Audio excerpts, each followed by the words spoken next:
Hello and welcome back to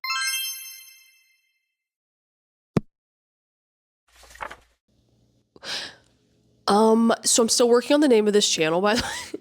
Right now it's just Carly, just hanging out and talking about books. That's all I got.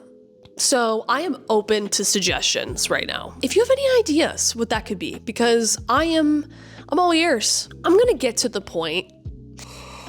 I haven't made a video on just one book yet, but this video I felt compelled to make. And for those who have not ever heard of this book before, it is called The Anxious Generation by Jonathan Haidt. And it really sounded like something I would be interested in. It talks about social media, technology, smartphones, and essentially how having all of this, as being a Gen Z myself, growing up with phones, internet, smartphones, all of that in your life from the beginning, how it affected us and why we are the way we are now because of that, and how it's 10 times worse for Gen Alpha. We had a short time period where smartphones, technology were limited. You had to entertain yourself with, I know this is gonna sound crazy, going outside and interacting with physical objects and socializing with people. When it comes to children, that's where I feel so passionate about this particular topic, because I can speak for myself. We're in a society where there is no other option besides technology. However, in this book, The Anxious Generation, the author, Jonathan, goes through humans need physical, in-person interactions. It is how we operate as beings. In this society, it's been made to seem that preteens and children, let's just call it what it is, children, acceptable for them to be online and engaging with strangers online, engaging with mysterious content that parents have no idea what they can see, limited control over what they can see. That is just something in society that we are just like, oh well, can't change it, so it is what it is. I was an only child, and I was left alone a lot of the times, and I had a computer, so I would just go online and I would make accounts on, social platforms, and a lot of it was just chatting with friends that I knew in real life. But there were a lot of social platforms where I was talking to people that I had no idea who they were in real life. There's still barely any barriers now to creating a Facebook profile. I mean, there are many ways for kids to just get online and make a profile. I know that that has been pushed against by multiple organizations that are also mentioned in this book to make it harder for children to be making profiles on social platforms and being online in general. I had a period of time where I didn't have smartphones and iPads and computers. I remember going out, getting on my bike, going to my friend's house, and then we go get somebody else in the neighborhood, and then we go to the next person's house. And then we all are hanging out, biking around town, unsupervised. Those were some of the best memories that I have from my childhood, is just exploring and feeling like you're on a little adventure with your friends outside. And you can't duplicate the feeling of making relationships with people at such a young age. Once the internet and phones started happening, I mean, it was just a matter of time, a snowball effect. One person gets a phone, another person gets a phone, and then another person gets a phone, and another person, and all of a sudden everybody has a cell phone that specifically has text messaging on it. So say goodbye to calling your friends on the home phone and asking if they're there. Those were the good old days, right? Yo.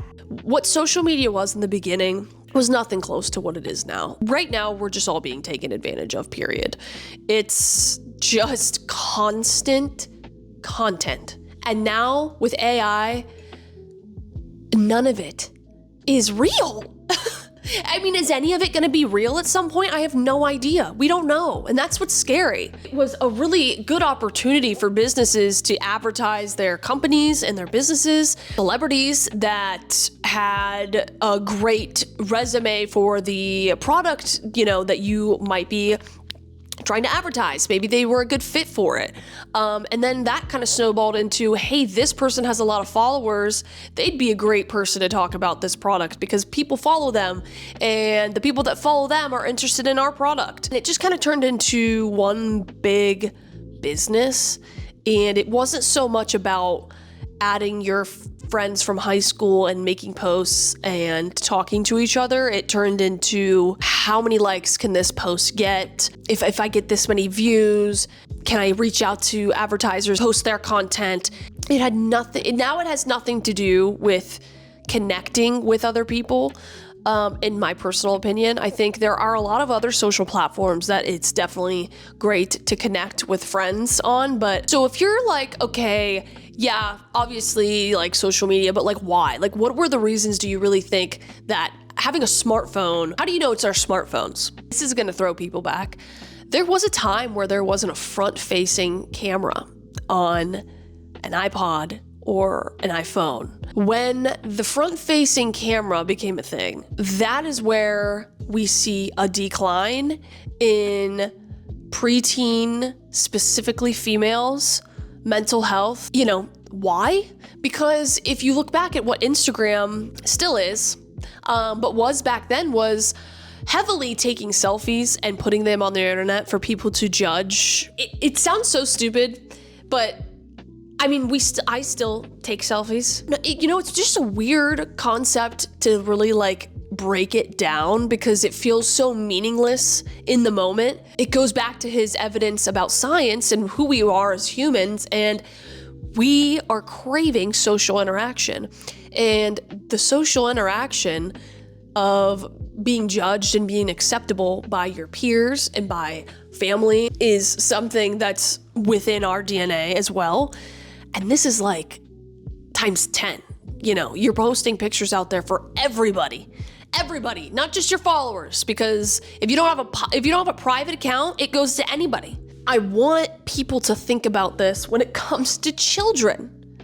We're talking about children. I want them to feel how I felt before smartphones. When you take play out of the equation for children and even adults, we self-implode, and you're seeing that currently. And I'm not talking about playing like Candy Crush on your phone, okay? I know that sometimes don't get me wrong, I love playing video games, but there is something that is detrimental to brain development when it comes to playing outside or in person with other human beings and being in situations that are away from your parents so that way you can grow up to make decisions by yourself. And that's another sector that he goes into, is unsupervised play. I really want you guys to read this book. I can't just sit here and tell you what it's about. I need you to go read it. I don't want to get into too much dark stuff because I think the book does that already. I really just wanted to share with you guys my thoughts on this topic, why I'm so passionate about it, and encourage you to think about these things as we come into this new world of so advanced technology that we are terrified. And I know that this is not like news. I'm stating the obvious. Like, we know that AI is scary. We know that technology is scary. We know social media is scary. But I really think that this generation is the only one that can change it. I think that if we raise our kids and we don't do anything differently,